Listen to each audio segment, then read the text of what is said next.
আপু ওই ছেলেটা কে? ও ও তো আমাদের এলাকার বিল্লাল ভাই। উনি কি প্রতিদিনই এদিকে আসে? না ভাইয়া তো এদিকে আসে না। ও আচ্ছা, আমাকে ডাকছো কেন? একটা দরকার ছিল। কি দরকার? এই চিঠিটা ওর কাছে দিতে পারবা? ওটাকে? ওই যে ছেলেটা আসে।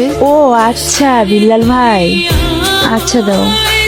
বিল্লাল ভাইয়ের কাছে তো পৌঁছে দিতে পারবো না, কিন্তু ভাইয়ার সাথে যে ছেলেটা থাকে নুসান, ওর কাছে পৌঁছে দিতে পারবো। আচ্ছা, যেভাবেই হোক চিঠিটা পৌঁছে দিও। আচ্ছা। ভাই ইদানিং খেলতে যাও না, ব্যাপারটা কি?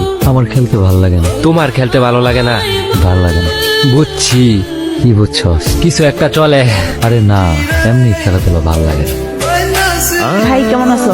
ভালো আছি। এই নুসান এদিকে আয় তো। চিল্লাইতাছস কেন? দেখছ না ভাই আছে। এই চিঠিটা ভাইয়াকে দিবি। কে দিছে? তোর জানার দরকার নাই, ভাইয়াকে দিলে ভাইয়া বুঝতে পারবে। আচ্ছা তুই দাঁড়া, আমি ভাইকে বলতেছি। আচ্ছা। ভাই মিলিয়ে দিছি। আমিও